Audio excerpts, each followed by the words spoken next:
together against Yahweh and against his anointed, saying, let us break their shackles asunder and cast away their chain from us. He that sitteth in the heavens shall laugh, Yahweh shall have them in derision. Hey, good morning. Welcome to Line by Line Bible Studies. I'm just getting used to some things here. Hopefully this turns out all right. I had to iron out a few bugs. I've been missing because of some hardware issues I've been having. I was upgrading my hardware and I had some hardware failures in the process. But anyways, this should improve the quality of the stream. Anyways, so we're going to get back into studying Daniel here. I believe I said we're going to read chapter 8 and 9 because we only have a little bit of 8 left to look at here. Let me check my levels. Are we good here? Hello? Yeah, that's a good level. All right. In the 3rd year of the reign of King Belshazzar, a vision appeared unto me, even unto me Daniel, after that which appeared unto me at the first. And I saw in a vision, and it came to pass when I saw that I was at Shushan in the palace, which was in the province of Elam. And I saw a vision, and I was by the river of Ulai. Then I lifted up mine eyes and saw, behold, there stood before the river a ram, which had 2 horns.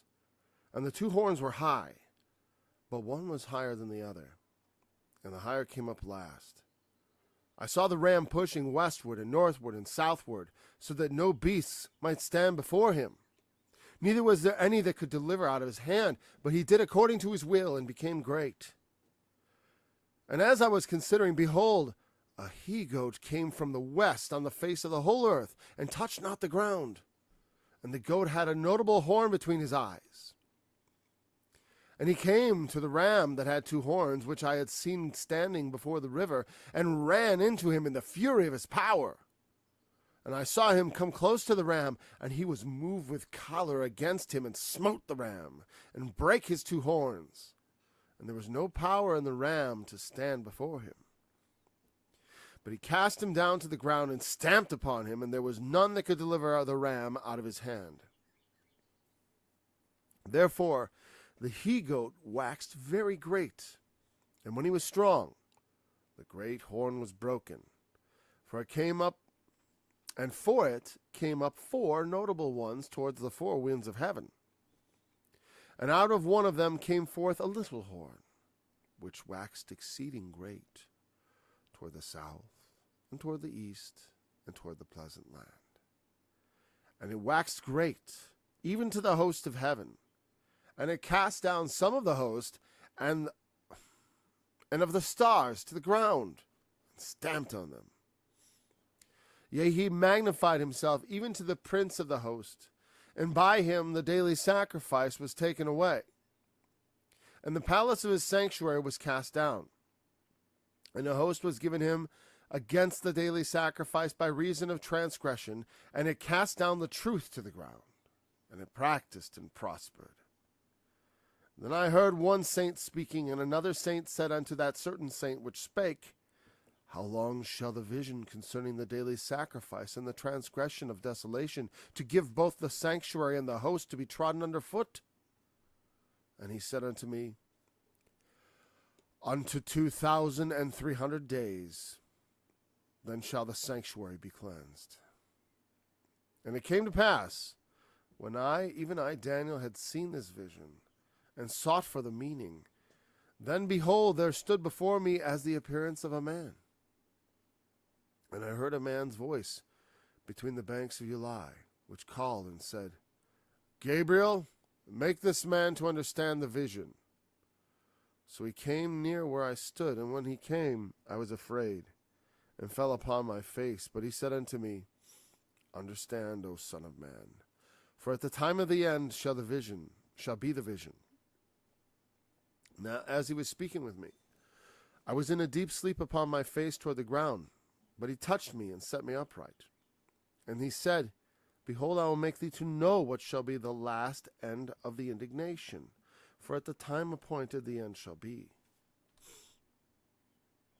The ram which thou sawest having 2 horns are the kings of Media and Persia, and the rough goat is the king of Grecia, and the great horn that is between his eyes is the first king. Now that being broken, whereas 4 stood up for it, 4 kingdoms shall stand up out of the nation, but not in his power. And in the latter time of their kingdom, when the transgressors are come to the full, a king of fierce countenance, and understanding dark sentences shall stand up. And his power shall be mighty, but not by his own power. And he shall destroy wonderfully, and shall prosper and practice, and shall destroy the mighty and the holy people. And through his policy also he shall cause craft to prosper in his hand. And he shall magnify himself in his heart, and by peace shall destroy many. He shall also stand up against the prince of princes, but he shall be broken without hand. And the vision of the evening and the morning which was told is true. Wherefore shut up the vision, for it shall be for many days. And I, Daniel, was sick certain days. Afterward I rose up, and did the king's business. And I was astonished at the vision, but none understood it. In the first year of Darius the son of Ahasuerus, in the seed of the Medes, which was made king over the realm of the Chaldeans. In the first year of his reign, I, Daniel, understood by books the number of years whereof the word of the Lord came to Jeremiah the prophet, that he would accomplish 70 years in the desolations of Jerusalem. And I set my face unto the Lord God to seek by prayer and supplications, with fasting and sackcloth and ashes. And I prayed unto the Lord my God, and made my confession, and said, O Lord, the great and dreadful God, keeping the covenant and mercy to them that love him, and to them that keep his commandments. We have sinned, and have committed iniquity. We have done wickedly, and have rebelled, even by departing from the precepts and from thy judgments. Neither have we hearkened unto thy servants the prophets, which spake in thy name to our kings, our princes, and our fathers, and to all the people of the land. O Lord, righteousness belongeth unto thee, but unto us confusion of faces, as at this day, to the men of Judah and the inhabitants of Jerusalem, and unto all Israel that are near and that are far off, through all the countries whither thou hast driven them, because of their trespass that they have trespassed against thee. O Lord, to us belongeth confusion of face, to our kings, to our princes, and to our fathers, because we have sinned against thee. To our Lord God belongeth mercies and forgiveness, though we have rebelled against him. Neither have we obeyed the voice of the Lord our God to walk in his laws, which have set before us by his servants the prophets, which he set before us by his servants the prophets. Yea, all Israel have transgressed thy law, even by departing, that they might not obey thy voice. Therefore the curse is poured upon us, and the oath that is written in the law of Moses, the servant of God, because we have sinned against him. And he hath confirmed his words which he spake against us, and against our judges that judged us, by bringing upon us a great evil. For under the whole heaven hath not been done as hath been done upon Jerusalem. As it is written in the law of Moses, all this evil has come upon us, yet made we not our prayer before the Lord our God, that we might turn from our iniquities and understand thy truth. Therefore hath the Lord watched upon the evil and brought it upon us. For the Lord our God is righteous in all his works which he doeth. For we obeyed not his voice. And now, O Lord our God, that has brought thy people forth out of the land of Egypt with a mighty hand, and has gotten thee renown as at this day, we have sinned, we have done wickedly.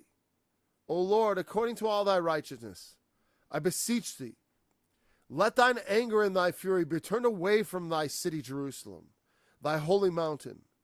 Because for our sins and for the iniquities of our fathers, Jerusalem and thy people are become a reproach to all that are about us. Now therefore, O our God, hear the prayer of thy servant and his supplications, and cause thy face to shine upon thy sanctuary that is desolate, for the Lord's sake. O my God, incline thine ear and hear, open thine eyes, and behold our desolations, and the city which is called by thy name. For we do not present our supplications before thee, for our righteousness, but for thy great mercies.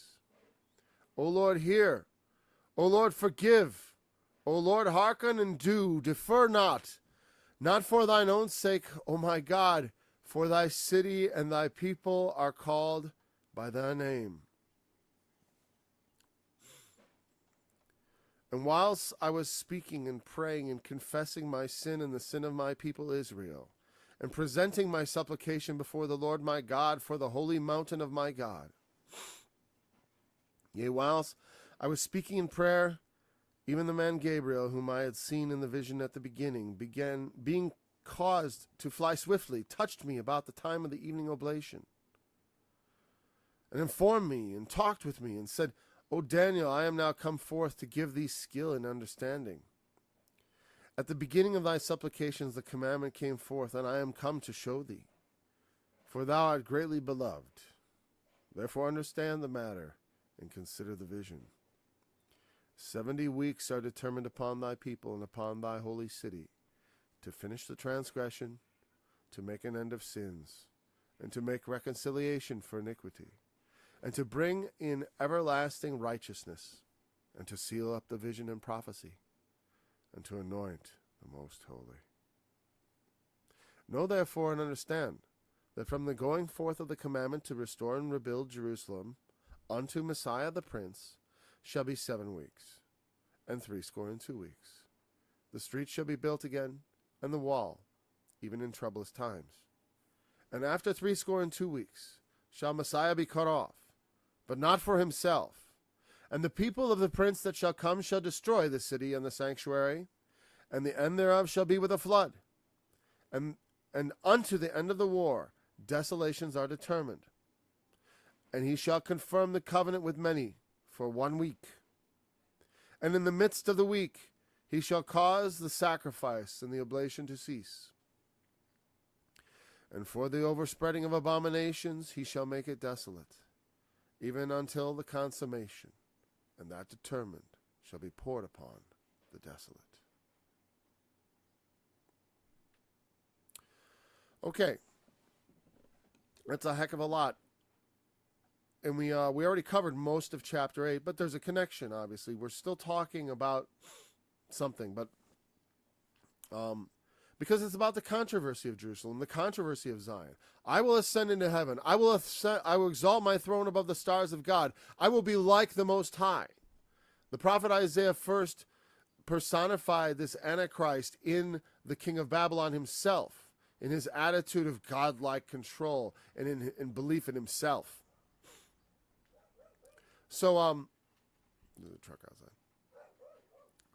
So anyways, so we were talking about this Antichrist figure, and I say that the reason I identify Old Testament passages that are directly targeting like the Prince of Tyre, the king of Babylon, is because those are types. It is definitely about them. The prophet was looking at those figures and seeing it. And it's fun. If you've ever heard Jordan Peterson talk about King of Kings, there's one debate where he was with William Lane Craig, and he talks about the idea of dream he had at one point where he had all these dead kings coming out of their graves, and I had a dream with dead people coming out of graves, but they weren't kings. Anyways, and they were all and like, what is it? The idea that what is it that keeps all the great kings from fighting? Well, it's the King of Kings, the Lord Jesus. He is the ultimate king, and there's an ultimate evil king, and that is the Antichrist.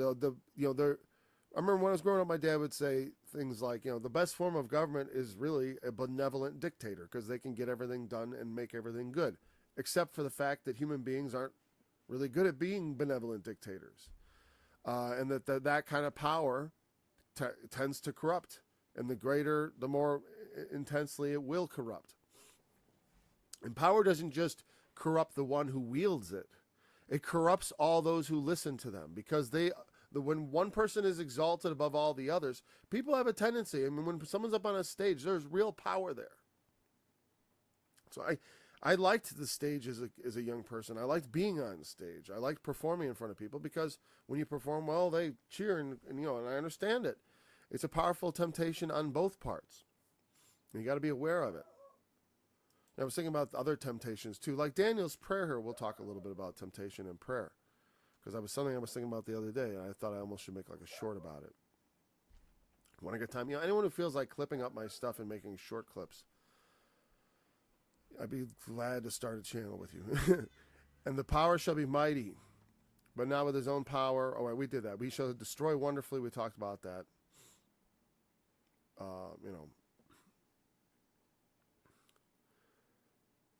Did we look at destroy wonderfully? It's been so long now. I want to make sure I hit that. I want to know destroy wonderfully. Verse 24. I'm just going to get the quick definition. I'm not going to go over this. Destroy wonderfully. I got all new.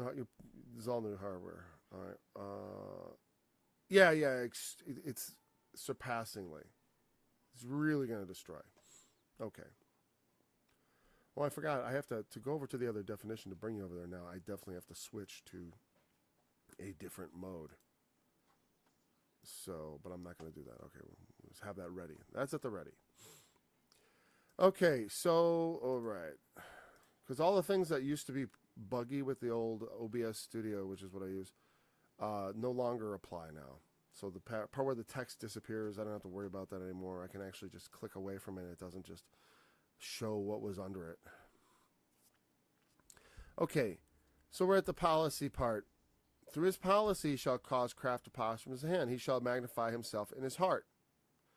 You who said in your heart, I will ascend into heaven. I will exalt my throne above the stars of God. I will be like the Most High. You know one of the funny things is? To them gave he power to become the sons of God. We are given the power to become that which Satan craved.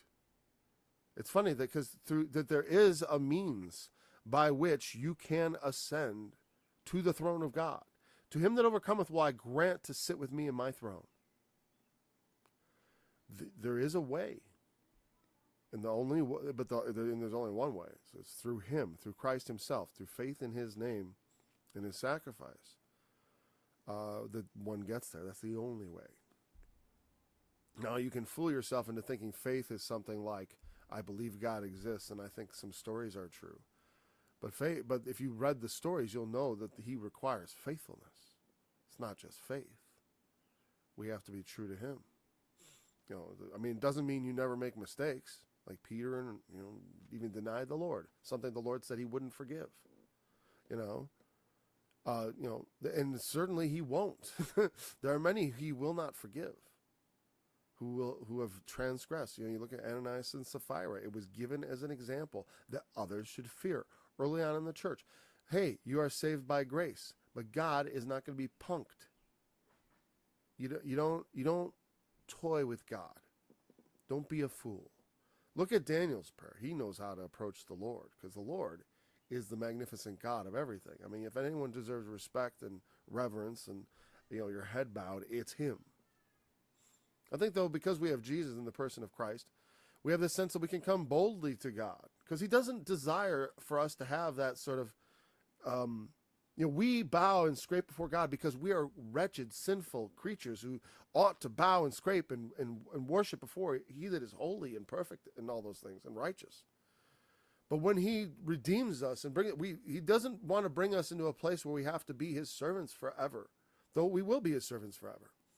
But as he said to his apostles, you call me your Lord and Master, and that's true because that's what I am.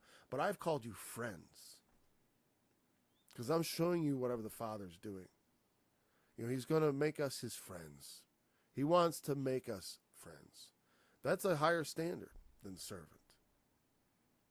You know, how can you be God's friend? You know, why would he want to be friends with you? Well, he's willing to try anyways. You know, that's the thing. Do you like God? So I say, a lot of people, I understand when they hear the standards and the good, do good, don't destroy children, and they hear the things you shouldn't do, and they're like, that's not for me. I want to go off and practice debauchery. And by the way, I thought I would say, like, if you have extra money, burning need to give away. You could do worse than the Operation Underground Railroad. There's a good thing to invest your money in if you want to think about how do I, don't, like I was saying, I don't need it. I mean, I thought about asking people to help me get hardware and stuff, and I'm like, nah, I'll just do that. I'll just do that on my own. No, I never do anything on my own. I have a support structure around me that is very strong. So, and that's the thing. If I ever came to a position otherwise, I would let you all know. I made it this far. Okay, he shall cause craft to prosper in his hand. What do they mean by craft? What do they mean by craft? See the new thing?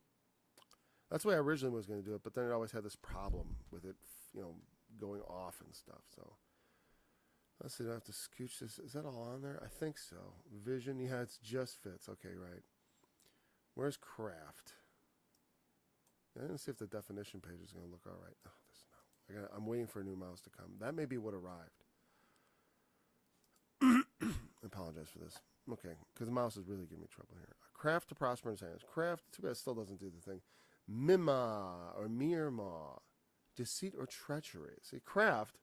No, this is not craft. This is because we have this word craft, right, in English, and that coming from the German, which means Kraft, which is power. Kraftig, something has power. That's the adjective. Yeah. But when you put the ig on the end. And so we think of the idea of craft as having power. We use it for like arts and crafts, putting things together to make things, like machen, also comes from the Anglo-Saxon. Craft and those are words. And it has a neutral sort of, you can put craft, it can be for good or for evil, right? You can be, crafty is somewhat negative connotation in English, right? But in this context, it's not quite clear, right? But now we know, oh, no.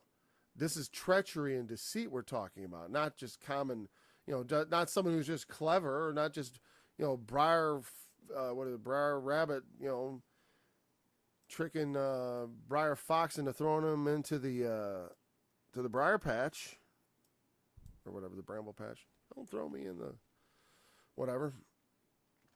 I want to make sure we can see the right-hand side there. Oh, there's it. That's good. So, deceit. He's gonna through his what's policy though? What is that? Is that a good word? That's a pretty specific word when we say policy, right? We think like, so again, this is insight, prudence. We're talking about. This is more like what I would call craft, right? Through craft, he shall cause deceit to prosper, is what it means. Through his skill, his intelligence, through craft he shall cause deceit to prosper in his hand, and he shall magnify himself as God. He's going to deceive people. By him, all nations will be deceived. The whole world's going to wander after the beast, and they're going to be deceived by him into worshiping the dragon, who may be one and the same with the beast, but they don't recognize him as such. And plus, the beast is the political entity on the earth of representing Satan. The second beast is definitely an individual, or more likely an individual, though it is also a sort of a system. But it definitely feels, it's called the false prophet. It may indeed be a human who is possessed by Satan, who, I don't know, is he himself also worshiping? They worship the beast, the image of the beast. So it's interesting. Well, they worship the dragon. It also says that. They worship the dragon, which gave power to the beast. So then they're going to be worshiping Satan directly in some way, shape, or form. Again, while I don't, I used to think of worshiping Satan as just like you're bowing before Satan, literally. But I also realize that, whoever you yield your members to obey, that's whose master you are. So whenever you are committing sin, in some sense, you're serving Satan. You're serving his interests. You're not serving your own interests as far as in God. Your interests in Christ are that you should sin not. I mean, that's manifest. That's something that's repeated over and over again. That's your best interest. That's what you ought to be doing, is not sinning as a Christian. And we have to know that and live it and own it. Now, again, that may not be the case, but, it's something that needs to be remedied. I mean, we can't have all kinds of loose ends. People are going to have things they need to work on. It's like I got things. I know that even without things like, your standard garden variety, oh, yeah, you don't commit adultery, you don't kill, there are a lot deeper things than that.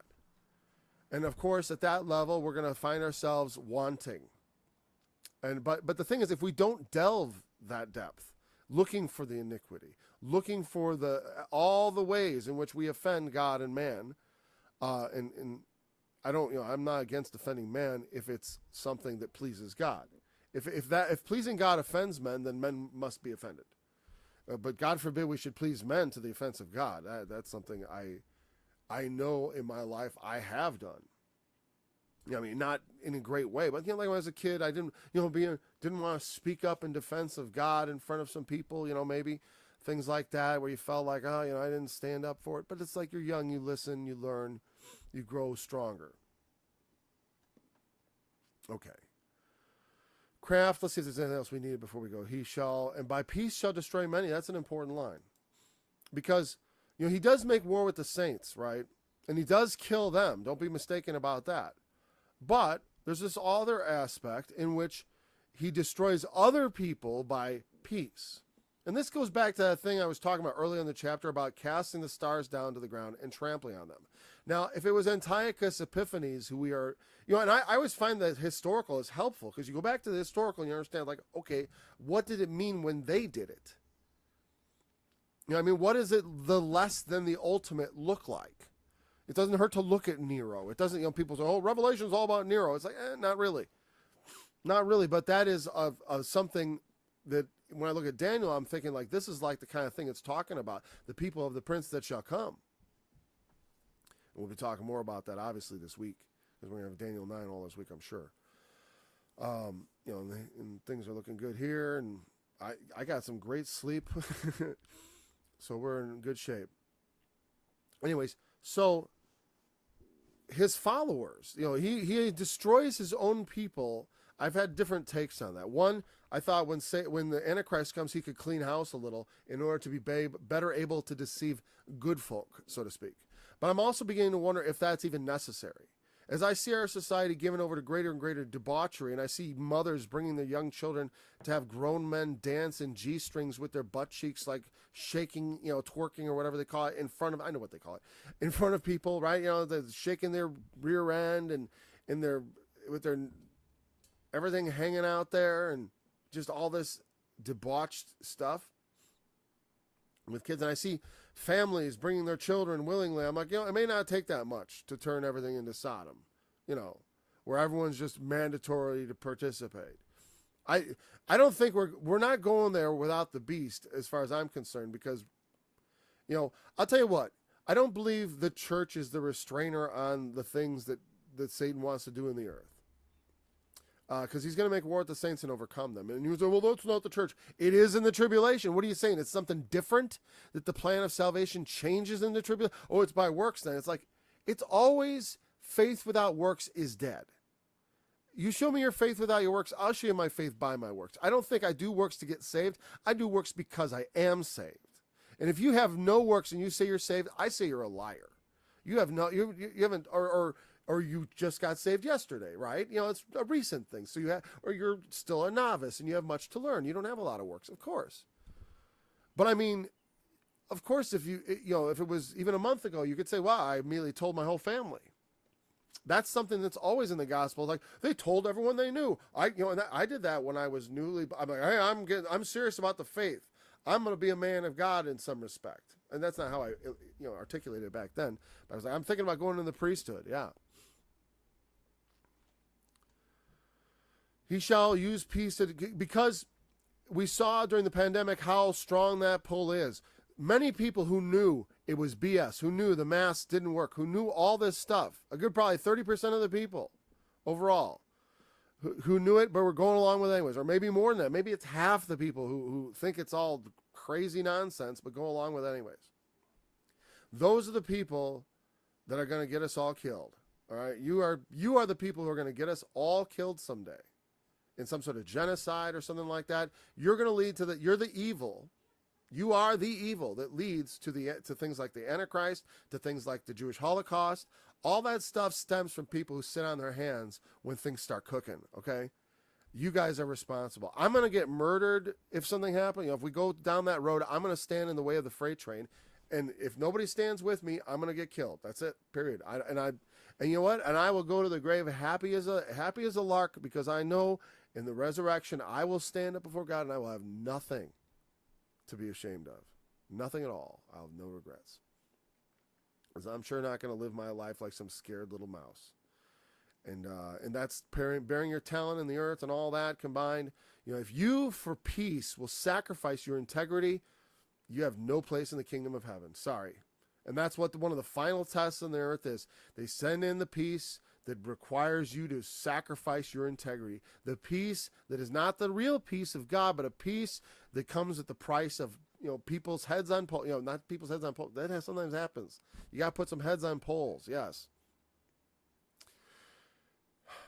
Because the examples have to be made.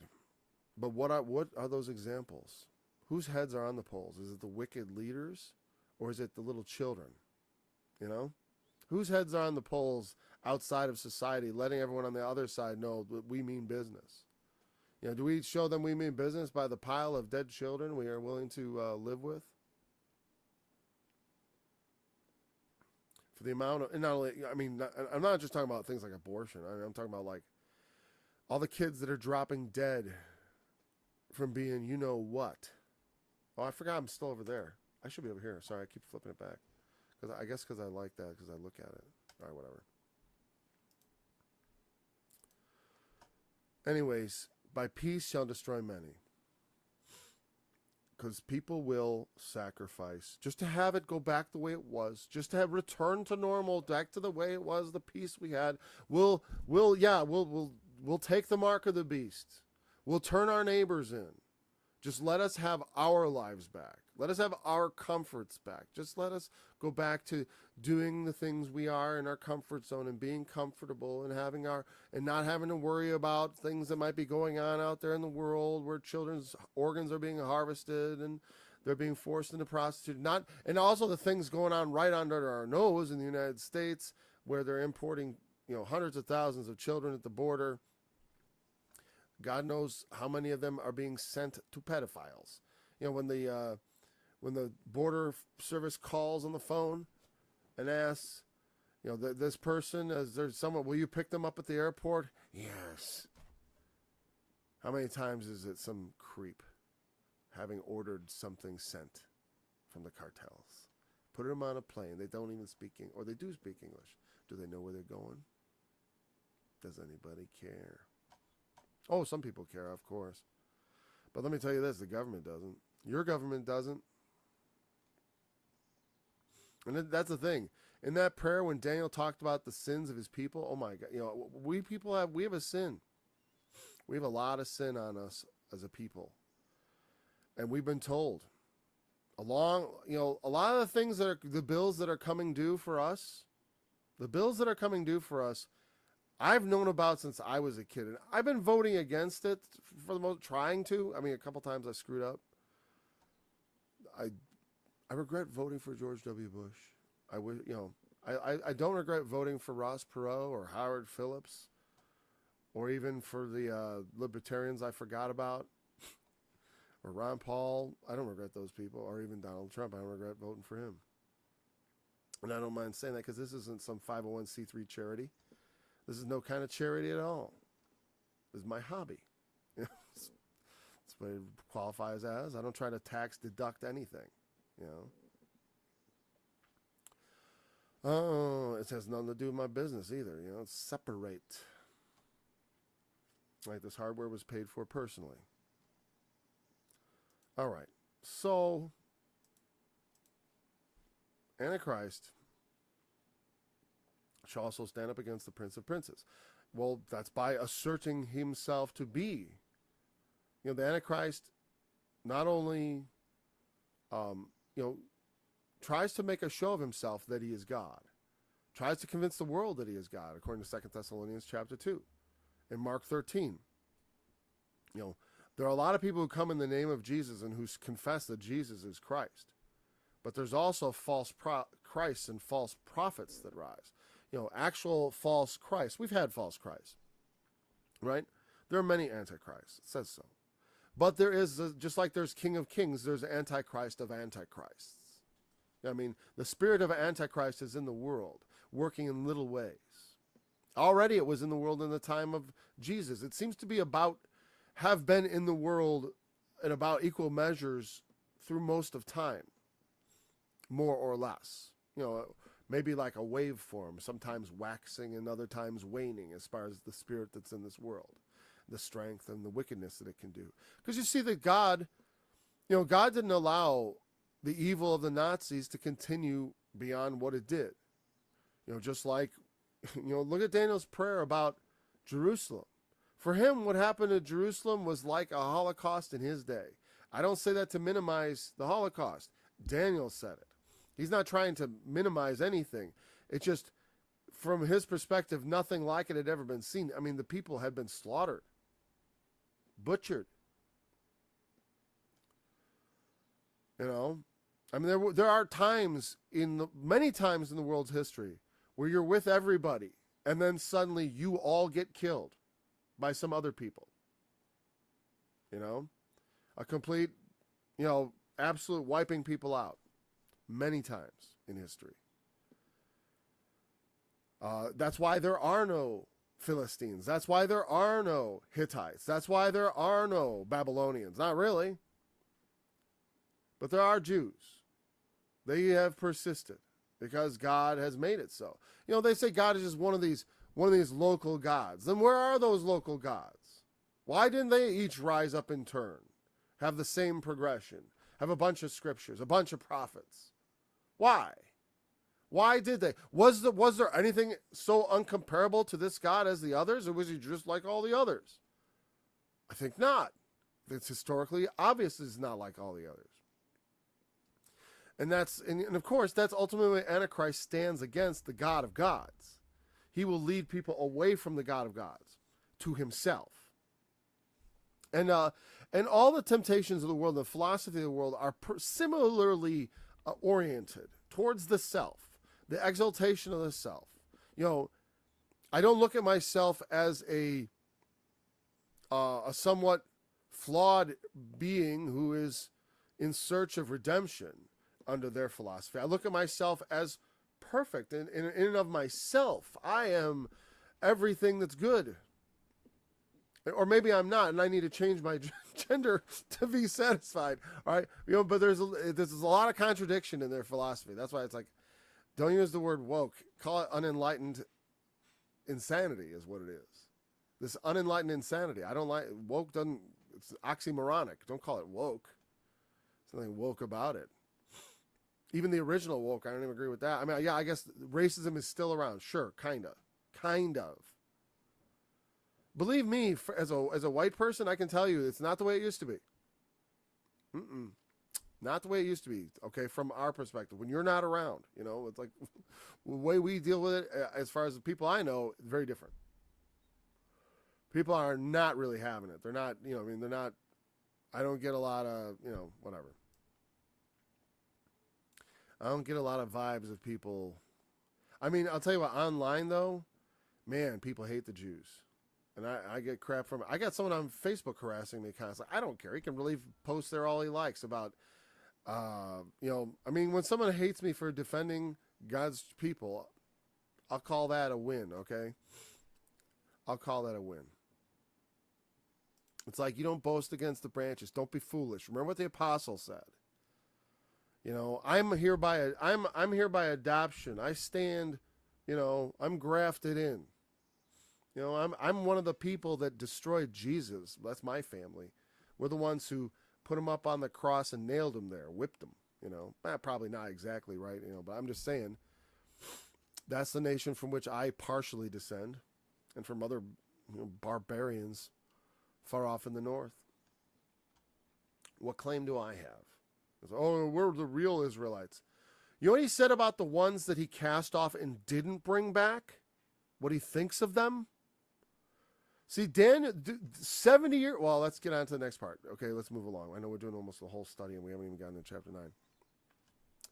But he should be broken without hand. I mean, there's no hand of man who's going to break him, or the stone that comes out, he will be broken without hand.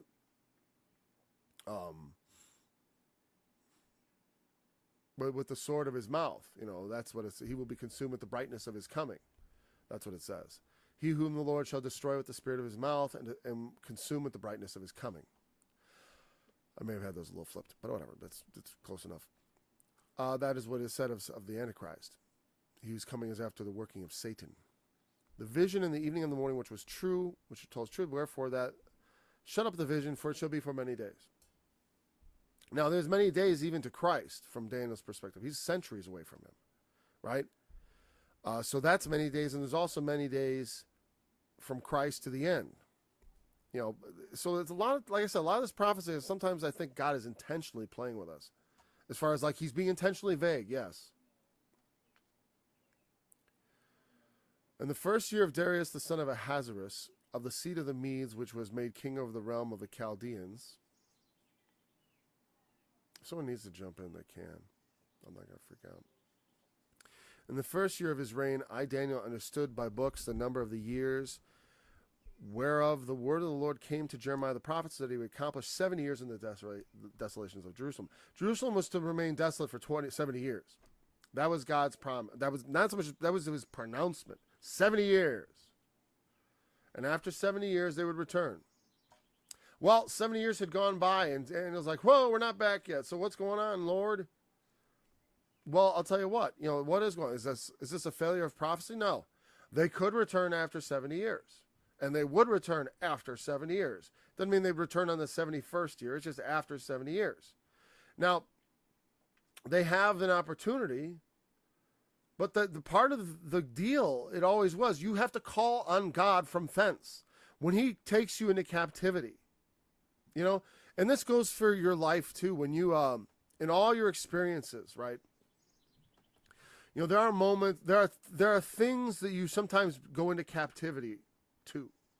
Drugs, alcohol, things like that can be a kind of a captivity. And when you're in captivity, the only way to get out is by seeking the Lord to deliver you from captivity. You know, from thence you must call on him to be delivered out.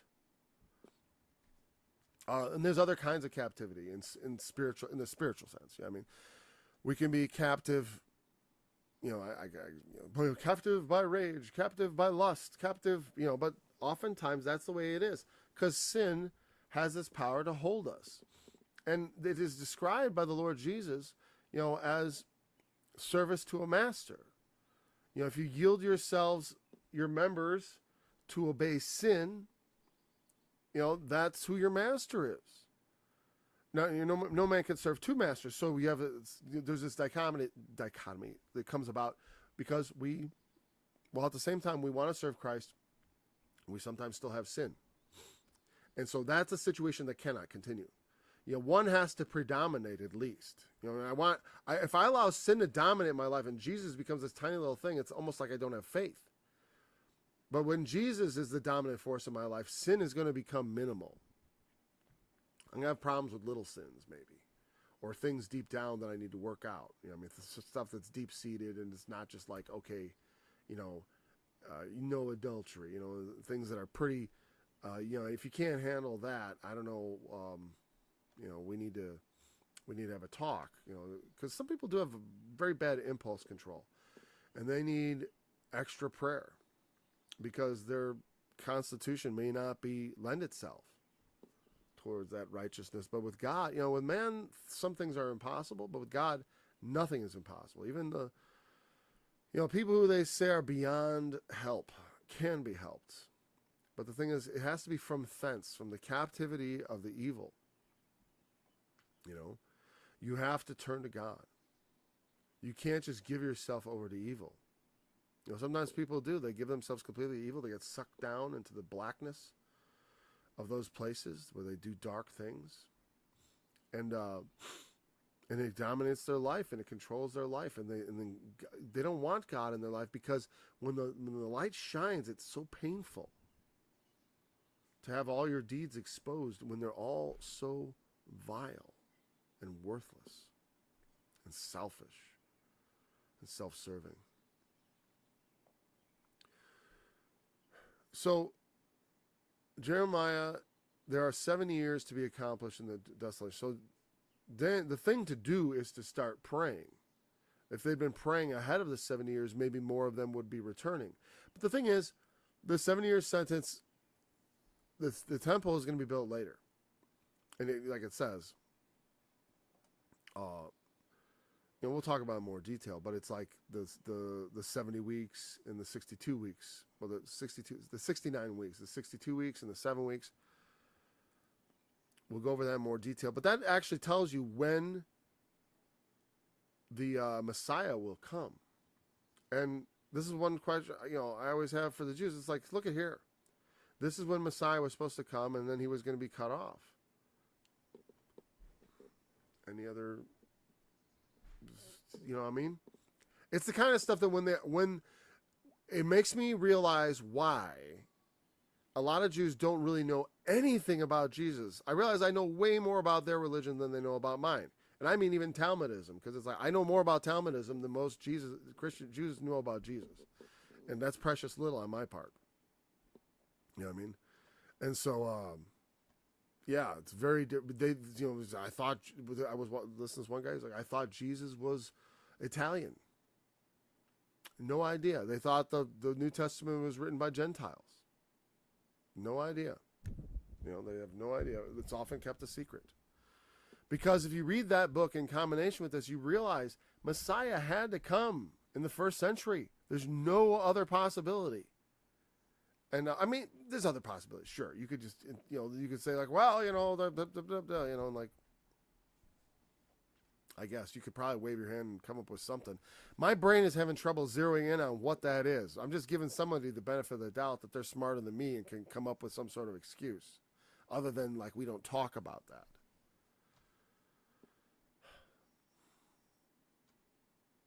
So he's praying to the Lord. Made my confession, said, Lord, the great and dreadful God. He is the great and dreadful God. You understand? The fact that his attitude towards us is that of kindness is because he is kind of nature. But we experience more than kindness from God. We also experience evil from God, meaning just the evils of the world, sicknesses, diseases, sicknesses, disasters, natural disasters, death. And that's all as a consequence, at least we suffer it, as a consequence of our sin. And as a sinner, we have to understand that, like, God's predominant attitude towards sin is wrath. It is wrath.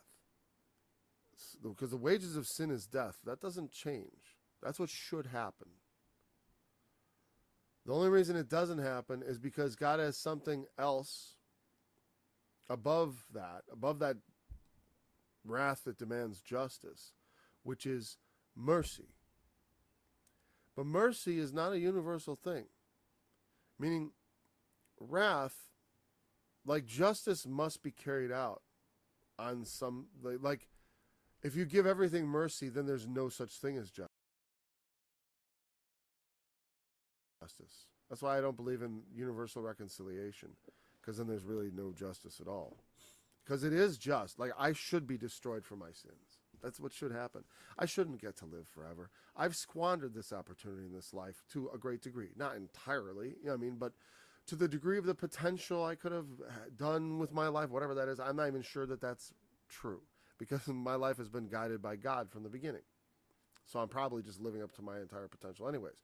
But I don't, meaning My potential is one of a sinner, and of someone who is flawed and doesn't have everything all together. So my potential is limited, even in this. But I can go beyond my potential with the power of God. I probably already am exceeding my potential, and that's why I look at it that way, because we have been received, because this is how we are taught as Christians to regard ourselves in God. But we should not forget the fear.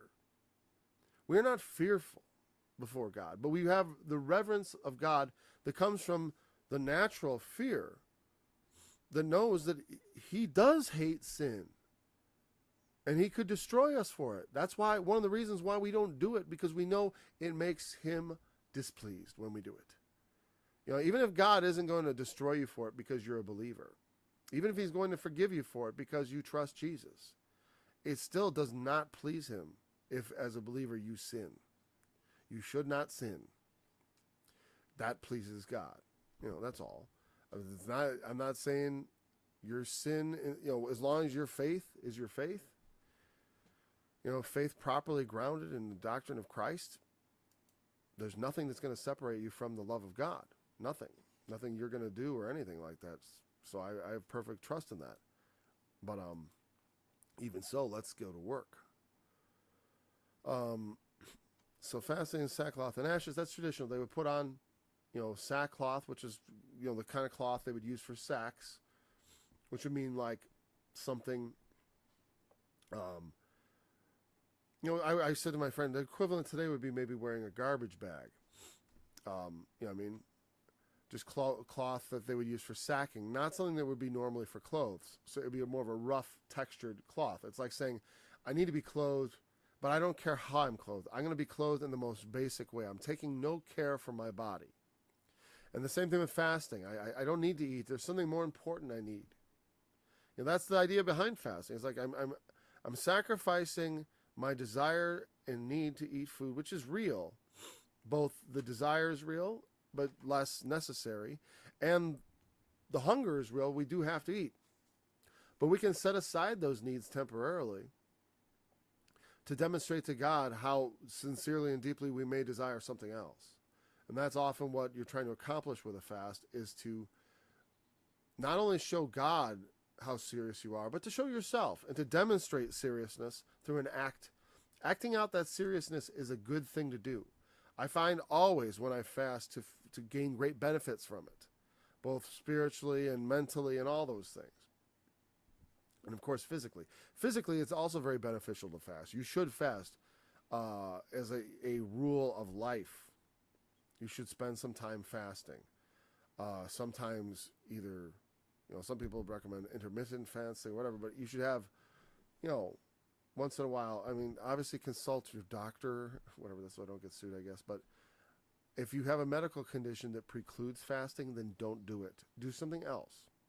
Forgo some, like the Catholics, they fast from red meat. That's not a very big sacrifice. But if you really like red meat, it might be a sacrifice for you, and then lengthen it. You know what I mean? Make it, you can target your fast from something.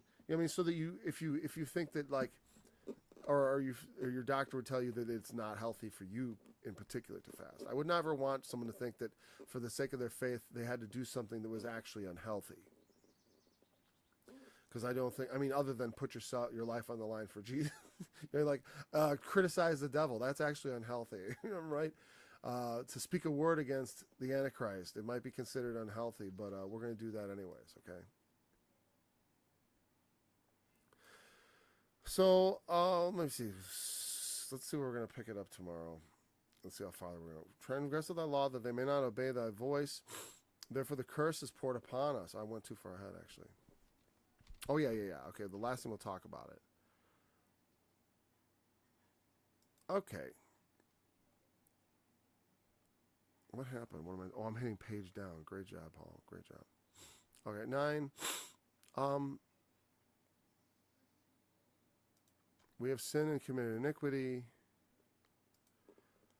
Okay, I completed. Yeah, I set my face to seek the Lord thy God. in all those manners, to pour ashes. I think ashes representing, they poured, well,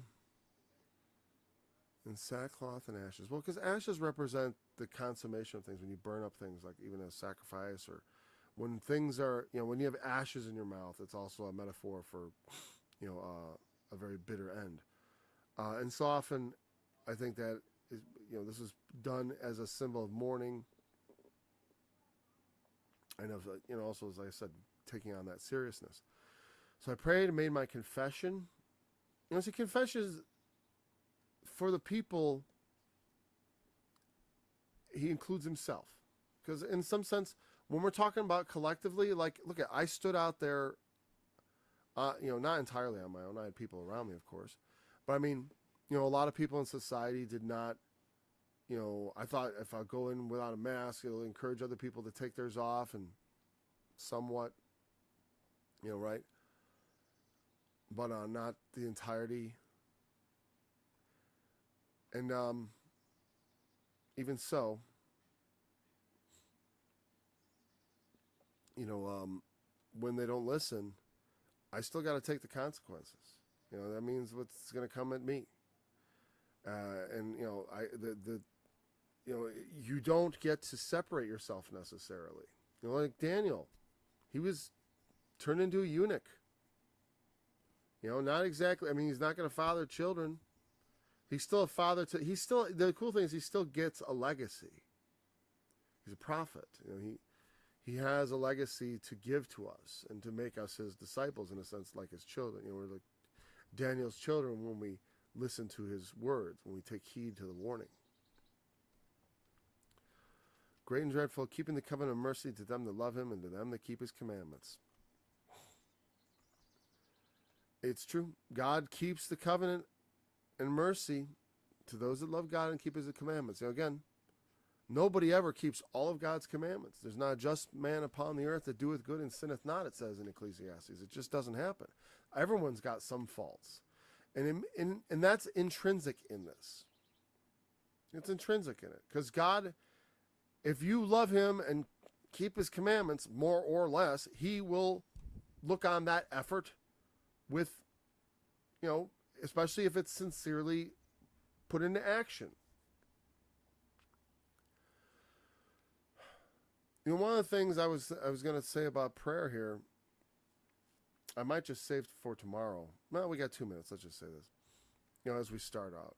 One of the things I thought about that people never, in church, there's a lot of issues in church, and people don't talk about just the hazards of being in church and what happens to you and how you begin to look at people in church, like the kids look at the adults and all that, and how these things play out, right? And praying in public is something that's fraught with hazard, I think. Jesus himself said, go into your closet. Like I said, I don't think that means there's no place for public prayer. We have all kinds of public prayer in the scriptures. But he was talking more about an attitude, right? But the thing is, you have no way of knowing someone is copying that attitude. Only the individual knows.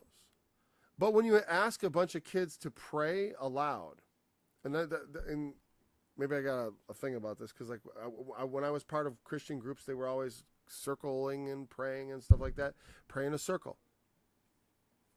You tempt people to be insincere in their prayers, because there's no way I'm going to talk to God the way I talk to him by myself when there's a bunch of people around. I have a particular relationship with God, a very deep and personal relationship. And it's like, it'd be hard for me to genuinely, I mean, I can do it, but I always feel the difference. It's because there are things, all of a sudden I feel things walled off. Like, this is my public relationship with God, not my private. I don't necessarily talk, I mean, I can, I'm not afraid of it or anything like that. But I'm just saying, it can give people a temptation to be false. And, and also to vanity. And it's not that you should never do it, but it should be done understanding that that is the temptation, that it exists in there. And that it can kind of make people's faith almost false. That's weird. Well, they look identical. I gotta say that. Hopefully, I'm just looking at my audio. I'm hoping this is gonna turn on. I hope it doesn't sound as bad as I think it might. Anyways, and I just mean the audio quality. I tested it beforehand, and it was different, and we'll see. We have sinned, we have committed iniquity, we have done iniquity, and have rebelled, even by departing from. Okay, that's where we're gonna pick it up at verse 5 of Daniel 9. You know, again, we know that we stand by faith. We don't. God is not faithful to us because that we love Him and keep His commandments, but faith makes you do that. You know what I mean? Faith means you love God and keep His commandments. Those are the things people who have faith end up doing. But it's faith first. See, people all gotta understand. It's like, no, it's you're saved by your faith, not by the works. But if you have no works, then you have no faith. That's how it works. You know, literally, it's just how it works. If you don't have faith, then you're not going to have any works. Of course not. Okay, so we'll pick it up at verse 5 tomorrow. Thanks for joining me. We'll be back again tomorrow, Lord willing. Why do the heathen rage and the people imagine a vain thing? The kings of the earth set themselves, the rulers take counsel together against Yahweh and against His anointed, saying, let us break their shackles asunder